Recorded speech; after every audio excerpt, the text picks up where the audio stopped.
Liz, how does this fit in with your definition of creativity and the way that you experience creativity? Run them by me again, Natalie. Make, bring forth, produce, beget, arise, grow.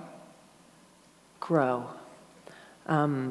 Grow. That's what it's all about, because it's about the process of what happens to you during the making of the thing more than it is about the response or the quality or the end result of the thing itself, which is why I'm constantly encouraging people to make things regardless of what becomes of it, whether it works or doesn't work. It's working on you. And it's also why I try to encourage people not to refer to their creative product as their baby. Because I think that it's very hard to put your baby out in the world to be judged and criticized and chopped out, right? And I always say, the way I've felt about creativity is my creativity is not my baby, I am its baby. The thing that I am making is making me. And when we're finished making it, I will be a completely different person than I was at the beginning of the project, and everything I've made has made me grow. So grow, absolutely. Grow.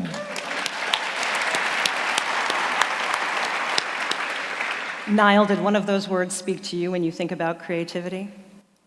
Run them on me. Here we go. Sorry, I should have brought a poster. Make, bring forth, produce, beget, arise, grow. Make. I too believe in really doing the job. Even though I'm hired many times to be the boss, matter of fact, most times I'm hired to be the boss, but in fact, I always look at myself as the worker bee. There was a film that I love, and Charlton Heston was chained to an oar, and the centurion or whatever said to Charlton Heston, "Row well and live, because you live to serve this ship." And I think of myself as that person, as I row well, because I live to serve the project. Everything that I do, I look at it as making something. When I get up in the morning, there's not usually a thought in my head that's really coherent, but as the day goes on, it becomes something real. And the next thing I know, I've made something from nothing. And that's sort of how I look at my job. And I'm so confident, and I don't mean it in an egotistical way, I'm so confident that once that train leaves the station, that at the end of the day, I would have created something, I would have made something. I do that, fortunately. I get to do that every single day of my life. Mm-hmm. Yeah. And Bill, for you. Well, thank you for allowing me to go last.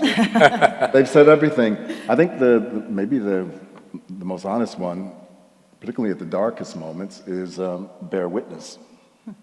Because I truly say this not to self-flagellate or to punish, but the world does not care, because there is, creation is.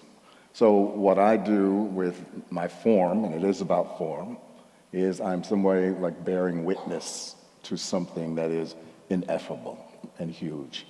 And sometimes it's just in the way something moves. If I can bring your attention to it, then something happens. So I think on top of everything they've said wonderfully, I think I'd say it's a kind of bearing witness.